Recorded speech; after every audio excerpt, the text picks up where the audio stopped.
प्यारे दर्शकों नमस्कार। तारीख आज 11 जनवरी 2026 दिन रविवार, हिंदी तिथि माघ माह कृष्ण पक्ष अष्टमी। आइए नजर डालते हैं हमारे प्यारे राज्य उत्तराखंड की तमाम बड़ी खबरों पर। वीडियो शुरू करने से पहले कमेंट बॉक्स में जय हिंद लिखकर हमें सपोर्ट करें। तो चलिए शुरू करते हैं। घर बैठे मोबाइल पर इंटरनेट के जरिए मिलेगी सत्यापन खतौनी। राजस्व के 6 विभिन्न पोर्टल लॉन्च। उत्तराखंड के मुख्यमंत्री पुष्कर सिंह धामी ने शनिवार को राजस्व विभाग के 6 नए वेब पोर्टलों का शुभारंभ किया, जिससे अब राज्य के नागरिक घर बैठे मोबाइल या इंटरनेट के माध्यम से खसरा, खतौनी और अन्य राजस्व सेवाएं प्राप्त कर सकेंगे। मुख्यमंत्री ने बताया कि प्रधानमंत्री नरेंद्र मोदी के डिजिटल इंडिया के विजन के अनुरूप इन सेवाओं को ऑनलाइन किया गया है, ताकि आमजन को तहसील और सरकारी दफ्तरों के चक्कर न काटने पड़े। इन पोर्टलों में ई भूलेख, भू नक्शा, भूलेख अंश, भू अनुमति, एग्री लोन और ई वसूली शामिल है। इस नई व्यवस्था के तहत ई भूलेख पोर्टल के माध्यम से अब खतौनी की सत्यापित प्रति ऑनलाइन भुगतान कर घर बैठे प्राप्त की जा सकती है, जिसके लिए पहले तहसील जाना अनिवार्य था। भूलेख अंश पोर्टल के जरिए अब संयुक्त खातेदारों के अलग अलग अंश का डेटाबेस तैयार किया जा रहा है, जिससे किसानों की फार्मर रजिस्ट्री बनाने में मदद मिलेगी। इसी तरह भू अनुमति पोर्टल के माध्यम से उद्योगों और कृषि उद्देश्यों के लिए भूमि उपयोग की अनुमति लेने की प्रक्रिया को पूरी तरह डिजिटल बना दिया गया है।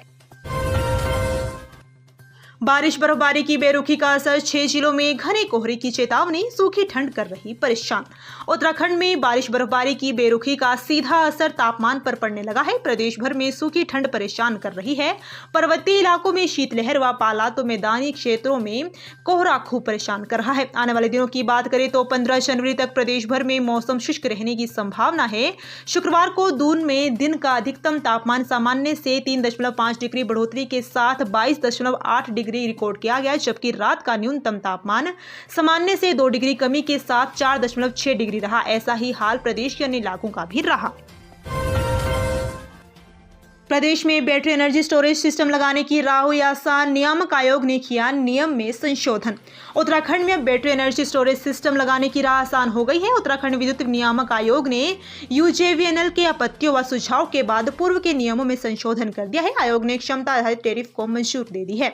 यूजेवीएनएल ने बीएसएस के लिए प्रति यूनिट आधारित ट्रैफिक को अव्यापारिक बताते हुए इसे क्षमता शुल्क के रूप में निर्धारित करने का अनुरोध किया था। यूजेवीएनएल ने आयोग को बताया कि देश भर में जारी अधिकांश स्टैंड अलोन बीएसएस टेंडर क्षमता शुल्क मॉडल पर आधारित है। बीएसएस एक पूंजी प्रधान परिसंपत्ति है, जिसमें पूरा निवेश पहले किया जाता है। डेवलपर को मासिक ऋण भुगतान करना होता है, भले ही बैटरी से ऊर्जा का डिस्पैच हो या नहीं। अंकिता भंडारी केस, कांग्रेस ने सरकार पर जांच को भटकाने का लगाया आरोप, कहा सीबीआई जांच सार्वजनिक करे। कांग्रेस प्रदेश अध्यक्ष गणेश गोदियाल ने कहा सरकार अंकिता भंडारी हत्याकांड की सीबीआई जांच के दायरे को सार्वजनिक करे, राज्य की जनता को बताया कि किन बिंदुओं पर जांच होगी। आरोप लगाया कि सरकार जांच को भटकाने का प्रयास कर रही है। कांग्रेस मुख्यालय में मीडिया से वार्ता में प्रदेश कांग्रेस अध्यक्ष ने कहा अंकिता जिस दिन नौकरी में गई, उसके मित्र को भेजे चैट और किस वीआईपी के लिए उस पर दबाव बनाया जा रहा था, इन सभी बिंदुओं को जांच में शामिल किया जाए। आरोप लगाया गया कि किसी भी घटनास्थल की सुरक्षा के लिए पुलिस जवाबदेह होती है, लेकिन अंकिता प्रकरण में पुलिस की मौजूदगी में सबूत मिटाने का काम किया गया। रिजॉर्ट को तोड़ दिया गया। ये किसके आदेश पर हुआ और वीआईपी कौन है, ये सबके सामने आना चाहिए। प्रदेश कार्यशाला से भाजपा ने किया वीबीजी रामजी जन जागरण अभियान का आगाज, समन्वय टोलियां गठित। भारतीय जनता पार्टी की राष्ट्रीय उपाध्यक्ष और प्रदेश सह प्रभारी रेखा वर्मा ने कहा कि वीबीजी रामजी योजना की विकसित भारत को बड़ी जरूरत थी।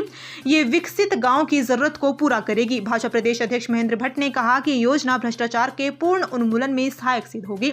शनिवार को भाजपा मुख्यालय में वीबीजी रामजी योजना को लेकर कार्यशाला हुई, जिसमें रेखा वर्मा ने कहा कि पीएम मोदी के नेतृत्व में हमें भारत को 2047 तक विकसित बनाने के लिए ग्रामीण क्षेत्रों को भी विकसित करना है।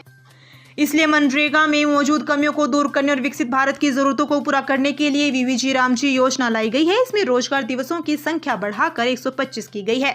15 दिन में भुगतान, अन्यथा उस पर ब्याज, पहले से अधिक राशि, पंचायतों को योजना बनाने का अधिकार जैसे नवाचार से अधिक प्रभावी बनाया गया है।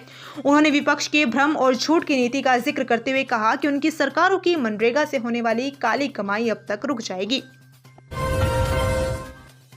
इस बार नहीं बनेगी खिचड़ी, तिथि को लेकर असमंजस, जाने कब से होगी मांगलिक कार्यों की शुरुआत। साल के पहले त्योहार मकर संक्रांति पर भी तिथि पर फिर असमंजस की स्थिति है। 14 जनवरी को मकर संक्रांति के दिन षटतिला एकादशी पड़ रही है। ऐसे में एकादशी के चलते खिचड़ी नहीं बन सकेगी। इससे पर्व मनाने में संशय सा बना हुआ है। कोई एकादशी होने के चलते अगले दिन खिचड़ी बनाने की बात कर रहा है, तो कोई खिचड़ी के बिना पर्व मनाने की बात कह रहा है।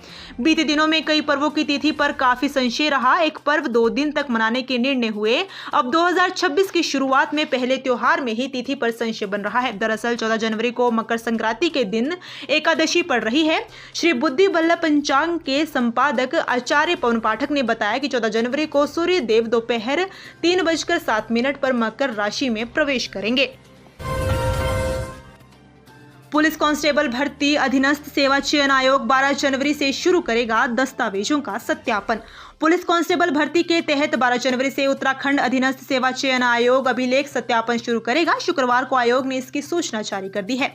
इसके तहत सीरियल नंबर 1 से 50 तक का 12 जनवरी को, 51 से 100 तक का 13 जनवरी को, 101 से 150 तक का 14 जनवरी को, 151 से 200 तक का 15 जनवरी को, 201 से 250 तक का 16 जनवरी को सत्यापन होगा। आयोग की वेबसाइट पर दिए गए लिंक से अभ्यर्थी वरीयता भर सकते हैं। दस्तावेज सत्यापन के समय अभ्यर्थियों की बायोमेट्रिक हाजिरी भी होगी। सत्यापन संबंधी पूरी जानकारी आयोग की वेबसाइट पर उपलब्ध है।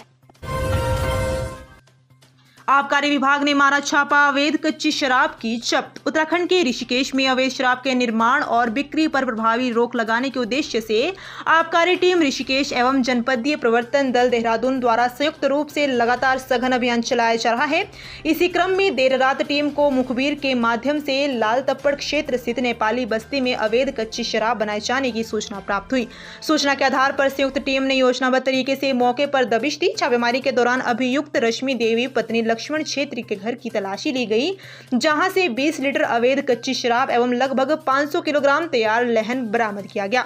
बरामद लहन को मौके पर ही नष्ट किया गया। इस कार्रवाई के दौरान अभियुक्त को मौके से गिरफ्तार कर लिया गया। आबकारी विभाग द्वारा अभियुक्त के विरुद्ध आबकारी अधिनियम की सुसंगत धाराओं में अभियोग पंजीकृत करते हुए आगे की वैधानिक कार्रवाई अमल में लाई जा रही है।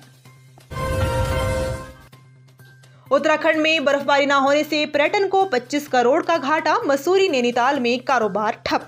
पर्यटन स्थलों पर इस बार बर्फबारी न होने से पर्यटन कारोबार को बड़ा नुकसान पहुंचा है। होटल कारोबार में 80% तक की गिरावट आई है। मसूरी से लेकर नैनीताल तक बर्फबारी न होने से पर्यटकों के साथ ही पर्यटन कारोबारी भी निराश है। स्कूलों में शीतकालीन अवकाश खत्म होने से पर्यटन कारोबार को और अधिक नुकसान होने की आशंका जताई जा रही है। हल्द्वानी में ऑनलाइन फूड ऐप की आड़ में शराब की होम डिलीवरी, स्कूल गेट तक पहुंचा रहे नशा। हल्द्वानी शहर में कहीं कभी भी खाना पहुंचाने वाले ऑनलाइन फूड सर्विस ऐप की आड़ में शराब की भी अवैध होम डिलीवरी हो रही है। ऐप पर ऑर्डर लाने वाले डिलीवरी बॉय धड़ल्ले से शराब, सिगरेट और गुटखा पहुंचा रहे हैं। नियम को ताक पर रखकर की जा रही इस अवैध सप्लाई के बदले डिलीवरी बॉय मोटी रकम वसूल रहे हैं। शांत उत्तराखंड में बढ़ते साइबर अपराधों को लेकर चिंतित है राज्यपाल, बोले पुख्ता तैयारी करनी होगी। आपराधिक घटनाओं को लेकर आमतौर पर शांत रहने वाले उत्तराखंड में तेजी से बढ़ते साइबर अपराधों को लेकर राज्यपाल लेफ्टिनेंट जनरल गुरमीत सिंह चिंतित है। उनका कहना है कि हाल के समय में डिजिटल अरेस्ट और साइबर ठगी के मामले तेजी से सामने आ रहे हैं। इस तरह के अपराध का तौर तरीका तकनीकी पर आधारित है, इसलिए उससे निपटने के लिए हमें भी तकनीकी तौर पर लैस होना होगा। ऐसे अपराध रोके जा सके, इसके लिए हमें लोगों को जागरूक करने की आवश्यकता है। पार्किंग के पैसे मांगने पर गेट पर खड़े प्रबंधक को हरियाणा के यात्रियों की कार ने मारी टक्कर, मौत। नगर कोतवाली क्षेत्र स्थित पंडित दीनदयाल पार्किंग में पैसे लेने के लिए खड़े प्रबंधक को हरियाणा के यात्रियों की कार ने टक्कर मार दी। हायर सेंटर ले जाने पर प्रबंधक की मौत हो गई। मौके से फरार हुए चालक को पुलिस ने हिरासत में लेकर कार को कब्जे में ले लिया। आरोपियों से पुलिस पूछताछ कर रही है। पुलिस के अनुसार घटना शनिवार दोपहर करीब 1:30 बजे की है। हरियाणा नंबर की एक सफेद रंग की कार पंडित दीनदयाल पार्किंग के निकासी गेट पर पहुंची। यहाँ गेट पर बैठे प्रबंधक सहदेव कुमार पुत्र बलवीर सिंह निवासी बोंगला थाना बहादराबाद पार्किंग के पैसे लेने के लिए आगे बढ़े। तो ये थी उत्तराखंड की बड़ी खबरें। हम मिलेंगे अगले बुलेटिन में, तब तक के लिए धन्यवाद।